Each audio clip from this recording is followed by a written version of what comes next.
أعوذ بالله من الشيطان الرجيم بسم الله الرحمن الرحيم عبس وتولى أن جاءه الأعمى وما يدريك لعله يزكى أو يذكر فتنفعه الذكرى.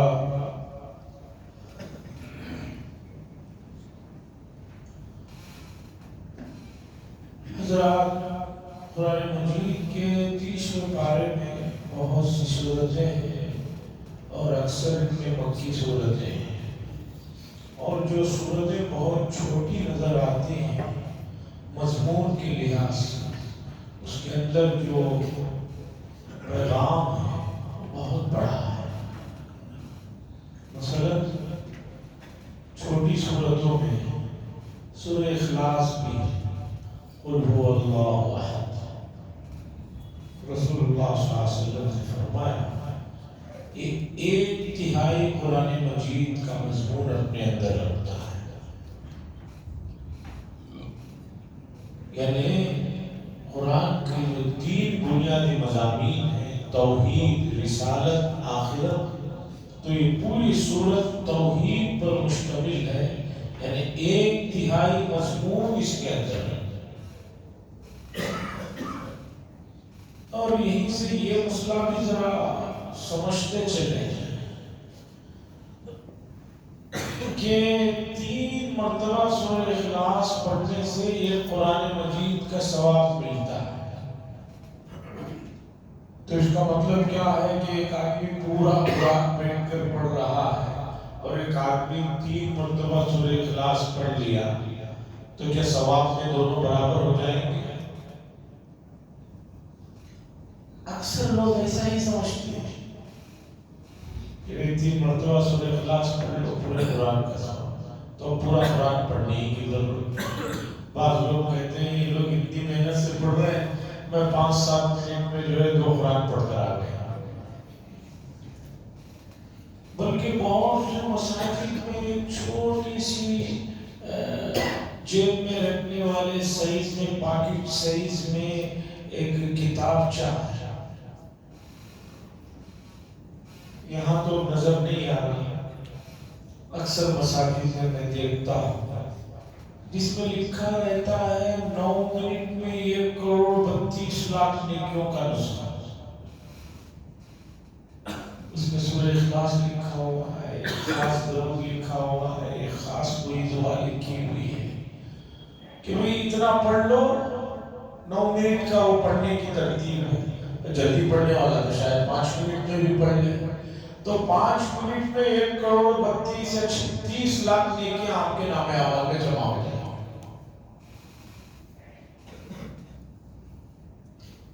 اس طرح کی جو چیزیں ہیں اسے امت نے سمجھا ہے. سورہ یاسین کے پڑھنے کے بارے میں بھی ہے کہ 10 قرآن کا ثواب ہے.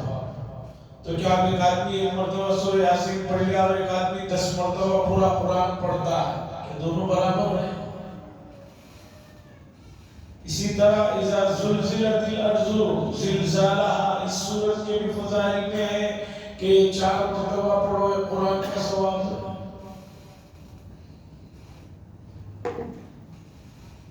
ماہرین نے لکھا ہے، متخصصین نے، کہ اس کا مطلب یہ ہے کہ معانی اور مفاہیم کے اعتبار سے یہ اتنی بڑی چیز ہے.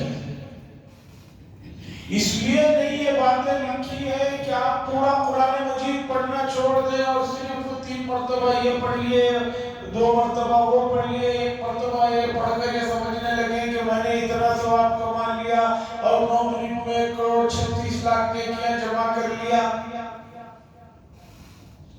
یہ مفاہیم کو نہیں سمجھنے والوں کا مسئلہ ہے. مثلا یہ اللہ کے 99 صفاتی نام ہیں جو یہاں لکھے ہوئے ہیں. حدیث میں آتا ہے من حافظہ،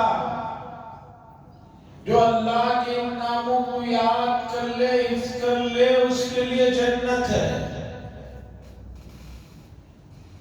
کوئی کہے کہ میں اسے یاد کر لیا ہوں، مجھے تو جنت کی سرٹیفکیٹ تو مل گیا، میں جو چاہے. حضرت شاہ ولی اللہ صاحب محدث دہلوی علیہ الرحمہ نے اس طرح کی چیزوں کے مفاہیم کو حجت اللہ میں سمجھایا ہے اور بتایا ہے۔ ان 99 ناموں کو یاد کرنے کا مطلب ہے کہ ان صفاتی ناموں کے اندر اللہ کی جو صفات ہے ان صفات پر کامل درجے میں ایمان اور اعتقاد کا ہونا ہے۔ الرزاق، اللہ رزق دینے والے، اس صفت کو جب آپ کے ذہن نے قبول کیا اور اس درجے میں قبول کرے کہ میں اللہ رزق دینے والے، مجھے اللہ کی ذات پہ بھروسہ ہے، تب جا کر وہ مطلب ہے اس کا۔ ایک صاحب نے مجھ سے پوچھا کہ الطہور شطر الایمان، مشہور حدیث ہے کہ پاکی صفائی آدھا ایمان ہے، اور ایک حدیث ہے کہ نکاح آدھا ایمان ہے۔ انہوں نے کہا کہ میں پاک صاف تو بہت رہتا ہوں، روز میں 2 مرتبہ غسل کرتا ہوں، روزانہ 2 مرتبہ کپڑے بدلتا ہوں، اور بھی بہت پاکی صفائی اعلیٰ درجے کی کرتا ہوں، اعلیٰ درجے کے صابن، شیمپو اور جو کریم وغیرہ ہوتے ہیں، باڈی لوشن، وہ سب استعمال کرتا ہوں۔ پاک صاف تو ہوں، پاکی آدھا ایمان ہے، اور نکاح آدھا ایمان ہے۔ میں شادی کروں گا، ایمان مکمل ہو گیا، تو اب اس میں یہ نماز، روزے، زکوٰۃ، حج، یہ سب چیزوں کا کیا مسئلہ؟ میں نے کہا کہ حدیث تو پڑھی آپ نے، سمجھا نہیں۔ الطہور شطر الایمان کا مطلب ہے پاکی صفائی سے صرف ظاہری جسم کی پاکی صفائی مراد نہیں، مکمل آپ کی پاکی صفائی ہے۔ اور مکمل پاکی صفائی کب ہو سکتی ہے؟ جب آپ گناہوں سے محفوظ رہیں۔ جب گناہ کریں گے، حدیث میں ہے کہ ایک سیاہ داغ اور دھبا لگ جاتا ہے۔ کہاں آپ پاک کہاں رہے؟ اذان سنی، نماز نہیں پڑھا آپ نے، گناہ کبیرہ کا ارتکاب کیا، یا سیاہ داغ لگ گیا، پاک کہاں آیا؟ آپ کے دل میں کسی لیے کینہ ہے، کبر ہے، بغض ہے، حسد ہے، یہاں داغ لگ رہے ہیں، اور حدیث بتاتی ہے، بلکہ قرآن کیا جائے تائی کَلَّا بَلْ رَانَ عَلَىٰ قُلُوبِهِمْ مَا كَانُوا يَكْسِبُونَ۔ یہاں تو اتنے داغ لگے ہیں، اسے کون پاک کرے گا؟ اسے پاک کرے گی آپ کی عبادات، اور عبادات کے بعد اللہ کے دربار میں رونا، گر گرانا، توبہ کرنا۔ اور معاملات میں آپ نے کسی کو تھوڑا سا دھوکہ دیا، مسیح مذاق میں وعدہ کر کے وعدہ پہ نہیں آئے، گناہ کبیرہ، یہ تو داغ لگا ہے۔ تو عزیزان گرامی، علمی موضوع ہے، چیزیں ہیں امت میں، بہت سے پڑھے لکھے تعلیم یافتہ حضرات کو بھی ان چیزوں کی وجہ سے بعض مرتبہ دھوکہ ہو جاتا ہے۔ وہ سمجھتے ہیں کہ بھئی حضرات کچھ پتا نہیں، یہ بھی بولتے ہیں، یہ بھی بولتے ہیں، کوئی چیز بولے تو اس کو پورے سیاق و سباق کے ساتھ سمجھیے۔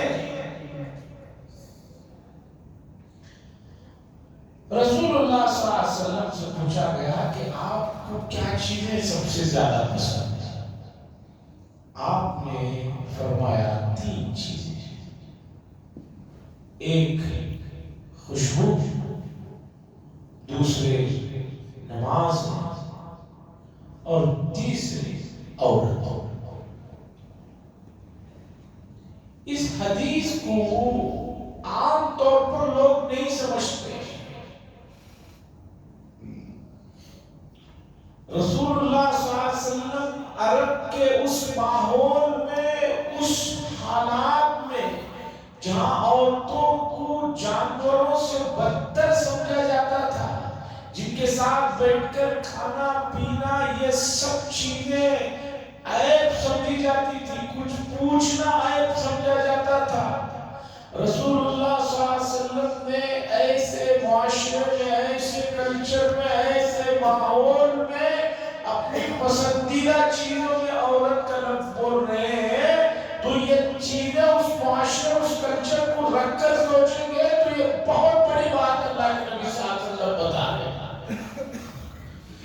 چیز سے پورے معاشرے میں نفرت ہے.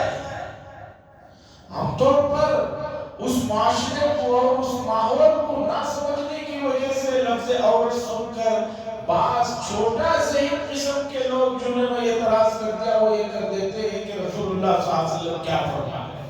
ارے کس ماحول میں، کس کلچر میں، کیسے اس میں یہ بات کہہ رہے ہیں یہ بتائیے.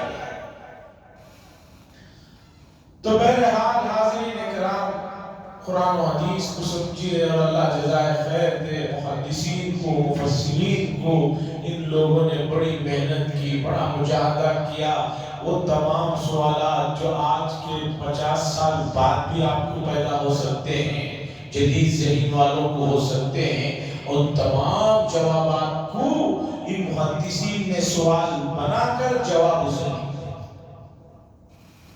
اور خاص طور پر اپنے آخر زمانے کے بڑے لوگوں میں اللہ بہت بہت جزائے خیر دے. حکیم الامہ مجدد الملہ حضرت مولانا اشرف علی تھانوی قدس سرہ کو، ان کی کتاب ہے اشرف الجواب. میرے استاد جو مکہ المکرمہ پڑھنے جا رہا تھا تو کہا یہ کتاب ساتھ میں لے جانا، ہر وقت رکھنا، کبھی کبھی سے کھول کر پڑھ لینا. اس لیے کہ جدید جگہ جا رہے ہو، وہاں دنیا بھر کے لوگ رہیں گے، عجیب عجیب سوالات کریں گے، کہیں تم بہک مت جانا. اس کتاب کو رکھو، کھولو، اس میں سوال جواب کچھ پڑھو گے تو سمجھو.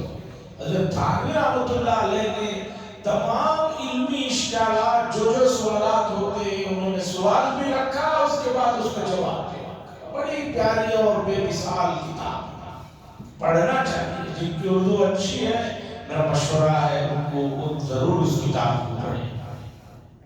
اب آئیے، میں نے ایک سورت کی آیت پڑھی، مضمون اور بھی ایک ہے جسے میں سمجھانا چاہ رہا ہوں. دیکھیے، شریعت میں بہت سی چیزوں کو حرام قرار دیا گیا. لوگ کہتے ہیں اس میں فائدہ ہے. اللہ نے اس مسئلے کو سمجھایا دوسرے بارے میں بھی.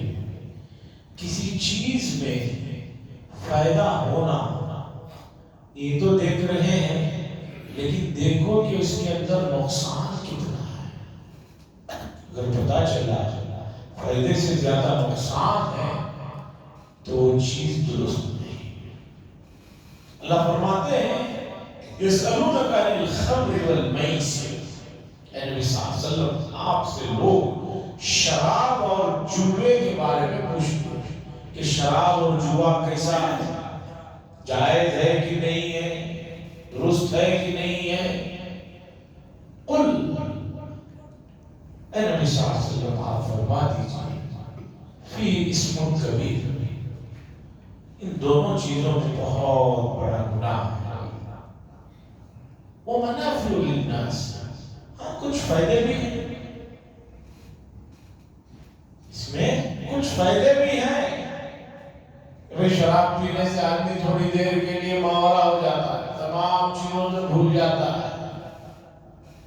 بلکہ حکیم افلاطون نے لکھا ہے خالص انگوری جو شراب ہوتی ہے، جو مخصوص انداز میں عرب میں بنایا جاتا تھا، درخت کے بڑے تنے کو اندر سے چھیل کر اس میں انگوروں کو جمع کر کے پھر اسے خاص قسم سے بوجھ کر زمین کے اندر دبا دیا جاتا تھا تاکہ وہ زیادہ سے زیادہ سڑے، اور جتنا وہ زیادہ سڑے گی اتنی زیادہ نشے آور ہوگی. حکیم افلاطون نے لکھا ہے کہ انگوری شراب جس میں اس قدر سڑا کر کے بنایا جاتا ہے وہ مخصوص طریقہ، اس میں 500 فائدے ہیں. آگے وہی لکھتا ہے لیکن نقصانات ہزار. تو آج امت بہت نوجوانوں کے بھی ذہن میں سوال ہوتا ہے کہ شریعت میں ایسا ہے، ایسا ہے، ایسا ہے، سمجھ میں نہیں آئے. بھائی سمجھ میں تو آپ کو 10-20 سال کے بعد اپنی گزری ہوئی 10 سال کی حماقتیں سمجھ میں آنے لگتی ہیں. سال پہلے میں اتنا پاگل تھا، اتنا مخ تھا، اتنا دیوانہ تھا جو مجھے چیز سمجھ میں نہیں آئی، ہنسی آتی ہے۔ تو شریعت نے بتایا کسی چیز میں فائدہ ہونا، اسے دیکھنے کے بجائے دیکھو کہ اس کے اندر نقصان زیادہ ہے، اس لیے اللہ نے منع کیا۔ شراب ہے، جوا ہے اور دوسری چیزیں ہیں، قرآن نے بتایا۔ اب اس فارمولے کو ذہن میں رکھنے کے بعد آئیے عبس وتولی کی طرف۔ مکی صورت ہے۔ رسول اللہ صلی اللہ علیہ وسلم بہت فکر مند رہتے تھے کیسے مکے کے لوگ ایمان میں داخل ہوں، اور خاص طور پر مکے کے وہ بڑے رؤسا اور وہ بڑے لوگ جن کا دبدبا تھا، ہوپ تھا۔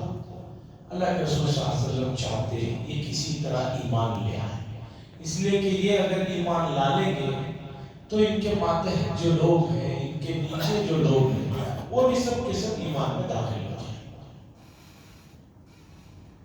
رسول اللہ صلی اللہ علیہ وسلم نے ایک مرتبہ ان لوگوں سے بات کی تو انہوں نے کہا کہ ٹھیک ہے، فلاں وقت آئیں گے، بیٹھ کر بات چیت ہوگی۔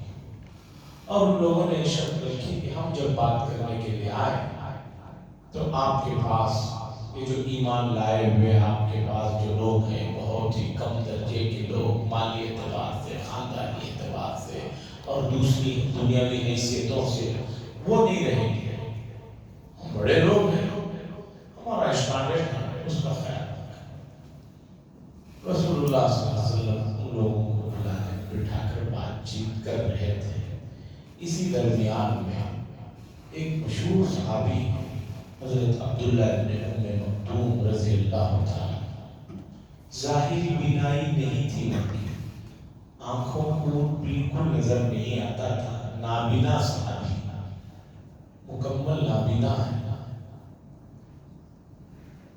وہ اسی بیچ میں رسول اللہ صلی اللہ علیہ وسلم کی مجلس میں آ جاتے ہیں، اور پہلے اس طرح قرآن لکھا ہوا مصحف میں نہیں تھا، نازل ہو رہا تھا، صحابہ ایک دوسرے سے پوچھ کر لکھ کر جو رکھ دیا جاتا تھا اس سے یاد کرتے تھے۔ وہ آ کر رسول اللہ صلی اللہ علیہ وسلم سے قرآن سے متعلق یا کوئی اور دینی چیز بار بار پوچھ رہے تھے، اور رسول اللہ صلی اللہ علیہ وسلم ان رؤسا کے ساتھ بیٹھے ہوئے تھے۔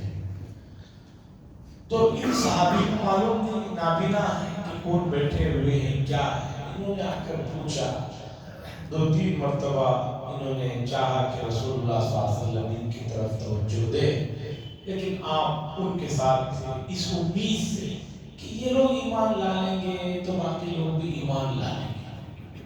کوئی ذاتی فائدے کے لیے رسول اللہ صلی اللہ علیہ وسلم کو بلا کر نہیں بٹھائے تھے، بلکہ ایمان کے خاطر بٹھائے۔ تو اس بیچ میں حضور صلی اللہ علیہ وسلم جو بار بار صحابی حضور صلی اللہ علیہ وسلم کو مخاطب کر رہے تھے تو آپ پر کچھ ناگواری کے اثرات ظاہر ہوئے۔ فوراً آسمانوں سے حضرت جبریل علیہ السلام قرآن کی صورت لے کر نازل ہوتے ہیں کہ آپ چی بجی، وہ چی بجبی ہو گئے، ماضی کے صیغے ہیں، ڈائریکٹ رسول اللہ صلی اللہ علیہ وسلم کو مخاطب نہیں ہے یہاں پر ہونا، چونکہ اللہ تبارک و تعالیٰ رسول اللہ صلی اللہ علیہ وسلم کی بھی دلداری کرنا ہے۔ یہ نہیں کہا جا رہا کہ آپ ایسا کر رہے ہیں، عبس وتولی، دونوں ماضی کے صیغے ہیں۔ وہ چی بجبی ہو گئے، یعنی چہرے پر ناگواری کے اثرات آ گئے، انجاءہ الاعمی، ایک نابینا کے آنے سے۔ اس کے بعد اللہ نے فرمایا وما یدریک لعلہ یزکیٰ، آپ کیا جانتے ہیں کہ وہ کس طرح کی پاکی صفائی چاہتے ہیں۔ ان لوگوں سے جو فائدہ ہے وہ ظنی ہے، یقینی نہیں ہے۔ وہ لوگ ایمان لائیں گے یہ یقینی بات نہیں ہے، لیکن یہ ایمان والے ہیں اور آپ جب کچھ سیکھیں گے تو یقیناً اور آگے بڑھیں گے اور ایمان میں مضبوط ہوں گے۔ تو یہاں جو فائدہ ہے ان لوگوں کے ایمان لانے کا وہ یقینی نہیں ہے، موہوم ہے، امید ہے، اندازہ ہے۔ لیکن یہاں یہ جو نابینا صحابی آپ سے بات کر رہے ہیں، جن کی طرف آپ توجہ نہیں دے رہے ہیں، یہ یقیناً جو ہے ان کو فائدہ پہنچے گا اور یہ قرآن سے فائدہ اٹھائیں گے، اس لیے چاہیے. دراصل اللہ تبارک و تعالیٰ نے قیامت تک کے لیے چونکہ قرآن مجید کو رہنمائی کی کتاب بنانی تھی تو بہت سے واقعات ایسے رونما فرمائے گئے تاکہ قیامت تک کے لیے جب جب بھی موقع ہو ایسے حالات میں کیا کرنا چاہیے ہمارے لیے سبق. مثلا رسول اللہ صلی اللہ علیہ وسلم ایک جنگ سے واپس آ رہے تھے، راستے میں آخر وقت تھا، سب صحابہ ڈیرے لگا کر سو رہے تھے. حضور صلی اللہ علیہ وسلم نے پوچھا کہ بھی کون نگرانی کریں گے، ہمیں نماز کو فجر کی اٹھائے گی. غالباً حضرت بلال رضی اللہ تعالیٰ عنہ ایک اور صحابی انہوں نے کہا کہ میں جاگوں گا، اٹھاؤں گا. اس کے بعد وہ بھی سو گئے یہاں تک کہ سورج نکل گیا اور سورج کی کرنیں جب پڑی ہیں رسول اللہ صلی اللہ علیہ وسلم نے پڑھا، اٹھے اور ان کو بلایا، کہا کیا کیا آپ نے؟ انہوں نے کہا یا رسول اللہ صلی اللہ علیہ وسلم جس ذات نے آپ کو سلا دیا، نیند دے دیا، اسی نے مجھے بھی دے دی. اس کے بعد وہاں سے رسول اللہ صلی اللہ علیہ وسلم آگے بڑھے، کہا یہ جگہ چھوڑو. پھر آپ نے نماز وضو کیا، نماز پڑھائی. تو اس واقعے سے قضا نمازوں کے بے شمار مسائل آ گئے.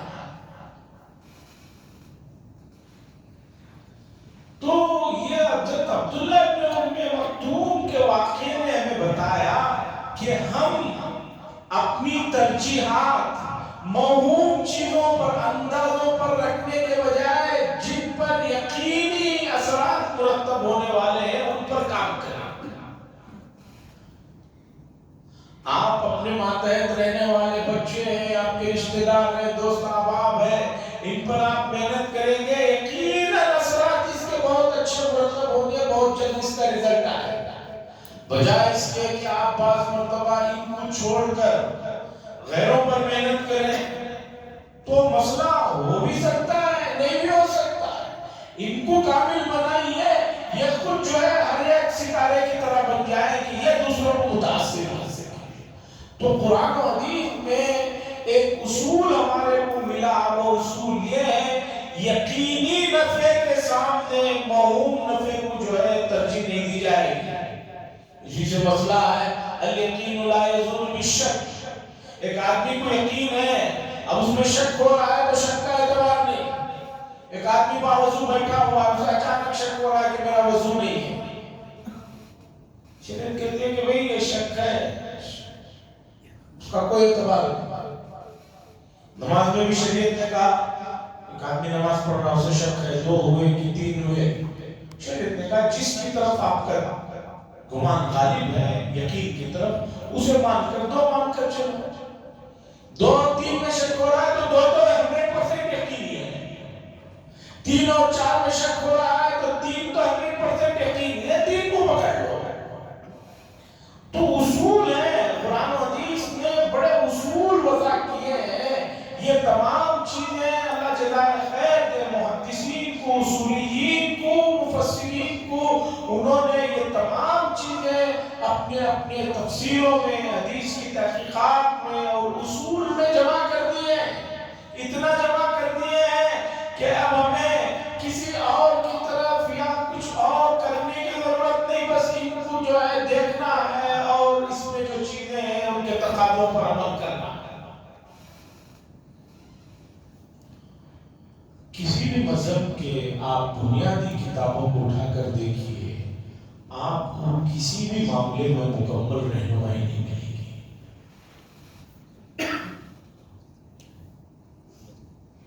سب سے بڑی جماعت عیسائیوں کی ہے دنیا میں، لیکن توریت میں آپ کو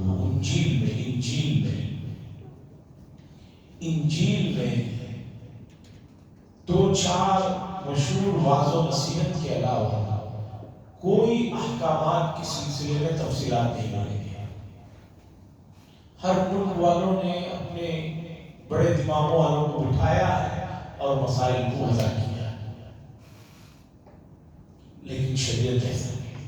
یہودیوں کو لے لیجیے، ان کی توریت کو لے لیجیے، ان کے پاس جماعت کا مجموعہ نہیں ہے جو چاہے کر رہے ہیں. یہاں ایسا نہیں ہے.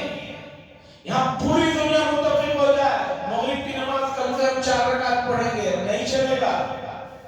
پوری دنیا متفق ہو جائے کہ بھئی روزے میں بہت تھکان ہو رہی ہے, اپریل کے بجائے پورے روزوں کو اٹھا کر دسمبر کے مہینے میں رکھ لیں گے, نہیں چلے گا. چاند سے جڑا ہوا ہے, چاند سے یہ کرنا ہوگا مسئلے کو, اور کبھی اپریل میں بھی آ سکتا ہے, دسمبر میں بھی آ سکتا ہے, اگست میں بھی آ سکتا ہے. اسی طرح شادی بیاہ دوسرے تمام مسائل میں شریعت بہت جامع ہے, مکمل ہے, آپ کی ہر جگہ رہنمائی کرتی ہے. آپ شریعت کو سمجھے, شریعت کے قریب آئے. اور شریعت نے یہ بھی کہا ان تمام چیزوں کے ساتھ کہ جن چیزوں میں شریعت نے وسعت دی ہے اس میں لڑنے جھگڑنے کی ضرورت نہیں ہے.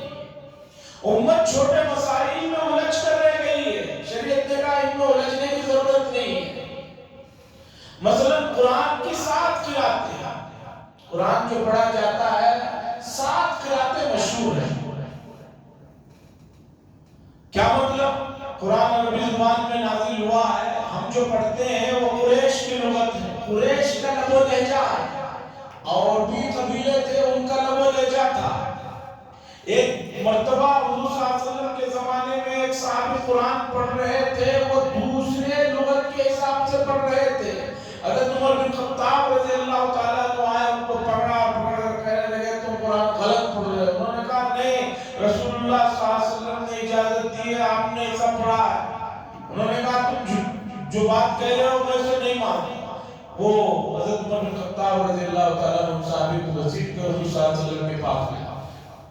حضور صلی اللہ علیہ وسلم نے پوچھا مسئلہ کیا ہے؟ کہا مسئلہ یہ ہے. تو حضور صلی اللہ علیہ وسلم نے فرمایا, اے عمر یہ بھی ٹھیک ہے, یہ بھی ٹھیک ہے. قرآن 7 لغتوں پر اترا ہے, تو بعض الفاظ اس لغت میں ایسا پڑھا جاتا ہے, اس لغت میں ایسا پڑھا جاتا ہے. آپ نے سورہ شورى میں سنا ہوگا وَالضُّحَىٰ, یہ مشہور قرآن, وَالضُّحَىٰ وَاللَّيْلِ إِذَا سَجَىٰ. شریعت نے کہا کہ جو مسائل جس میں وسعت ہے اس میں لڑائی جھگڑے کی ضرورت نہیں. صحابہ میں بہت سے مسائل تھے, ان میں کبھی ان مسائل کو لے کر لڑائی جھگڑے نہیں تھے. آج امت چھوٹے چھوٹے مسائل میں ایسی الجھی ہوئی ہے کہ اپنی پوری طاقتیں اسی میں صرف کر رہی ہے. یہ مناسب نہیں ہے. جس میں شریعت نے گنجائش دی ہے آپ اس میں جو ہے تحدید نہیں کر سکتے, آپ اس میں جو ہے کھینچ نہیں سکتے. اگر آپ پوروں کو ایک راستے پر, ایک ہی طریقے پر لانا چاہ رہے ہیں جس میں شریعت میں گنجائش ہے, تو یہ ناممکن ہے. امام مالک رحمۃ اللہ علیہ نے جب اپنی کتاب حدیث کی موطا امام مالک لکھی تو اس زمانے کے جو امیر المومنین تھے انہوں نے کہا اگر آپ اجازت دیں تو پوری دنیا میں اس کے نسخے بنا کر جو ہے تقسیم کر دیے جائیں گے اور کہا جائے گا ٹھیک اسی کے مطابق عمل کرنا ہے. تو انہوں نے فرمایا امام مالک رحمۃ اللہ علیہ نے نہیں, اس طرح کا کام نہ کیا جائے, اس لیے کہ رسول اللہ صلی اللہ علیہ وسلم کی زندگی میں مختلف مرحلوں میں مختلف چیزیں رہی ہیں, اور اللہ یہ چاہتے ہیں کہ وہ تمام مختلف چیزیں جو ہے مختلف طریقے پر عمل میں آ رہے ہوں, تو اس لیے کوئی مسئلہ نہیں.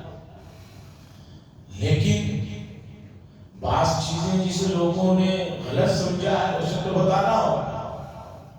اسے بعض حضرات سمجھتے ہیں کہ ٹوپی پہننا درست نہیں ہے. آپ کسی وجہ سے ٹوپی نہیں پہن رہے کوئی بات نہیں, لیکن مکمل اہتمام کرنا کے بغیر ٹوپی کے ہی نماز صحیح ہے جیسے کہ بعض حضرات سمجھتے ہیں. ہماری ان سے صرف اتنی ہی گزارش ہے کہ رسول اللہ صلی اللہ علیہ وسلم نے حالت احرام کے علاوہ کبھی ننگے سر عام وقت میں بھی رہنا ثابت نہیں. نماز کا تو چھوڑیے, نماز کے علاوہ نارمل اوقات میں بھی حالت احرام کے علاوہ ننگے سر ثابت نہیں ہے. یہ چیز آپ صحیح سمجھ رہے ہیں, ٹھیک ہے, لیکن اس میں اس حد تک گزر جانا کہ دوسرے پر آپ یہ کریں یہ صحیح نہیں ہے. میں پھر آتا ہوں عبس اللہ کی طرف. اس صورت میں یہ اصول مفسرین نے لکھا ہے کہ موہوم اندازے پر ایک کام میں کروں گا فائدہ ہوگا، اس کی وجہ سے ایک یقینی فائدے کے کام کو چھوڑنا درست نہیں ہے۔ جو چیز بنیادی اصولی ہے ان پر آپ کو عمل کرنا ہوگا، اور یہ سوچنا کہ میں ایسا کروں گا تو ایسا ہو جائے گا ویسا، یہ سب چیزوں کو جو ہے موہوم چیزیں ہیں، اس کے کوئی رزلٹ نہیں آتے، اس کے کوئی فائدے نہیں آتے۔ اور جس چیز میں فائدہ ہو ضروری نہیں ہے کہ وہ فائدے والی چیز کو آپ جائز ہی بتائیں۔ جیسے کہ قرآن نے کہا یسألونک عن الخمر والمیسر، جوئے میں بہت فائدے ہو سکتے ہیں۔ اللہ نے فرمایا منافع للناس، کچھ فائدے تو ہیں، وَإِثْمُهُمَا أَكْبَرُ مِن نَفْعِهِمَا، لیکن ان کا گناہ ان کے فائدوں سے زیادہ بلند ہے۔ ان کا گناہ ان کے فائدوں سے زیادہ بلند ہے۔ تو یہ چیزیں ہیں، ان چیزوں پر ذرا توجہ دی جائے، اور امت جو ہے دلوں میں وسعت پیدا کرے، اور آپسی مسائل کو شدت نہ برتی جائے، تاکہ جو ہے امت کا جو شیرازہ بکھر رہا ہے وہ نہ بکھرے۔ اس لیے کہ اسی طرح شیرازہ بکھرتا رہا تو امت جو ہے بہت کمزور ہو جائے گی، اور ہوا اکھڑ جائے گی، اور دوسروں کو ہنسی مذاق کا مسئلہ ہو جائے گا۔ اللہ سے دعا فرمائے اللہ تبارک و تعالیٰ ماہ مبارک جو بڑا خاص ہے قرآن کے ساتھ، اس کے مضامین کو جو ہم نے قرآن کی شکل میں سنا ہے، ان کے مضامین کو سمجھنے کی بھی اور زندگیوں میں اپنانے کی توفیق نصیب فرمائے۔ وآخر دعوانا الحمدللہ رب العالمین۔ لک الحمد و لک الشکر یا اللہ، اللہم صلی علی سیدنا شفیعنا نبینا حبیبنا مولانا محمد البارک وسلم۔ ربنا آتنا فی الدنیا حسنۃ وفی الآخرۃ حسنۃ وقنا عذاب النار۔ صلی اللہ تعالی وسلم علی خیر خلقہ محمد وعلی آلہ وصحبہ اجمعین۔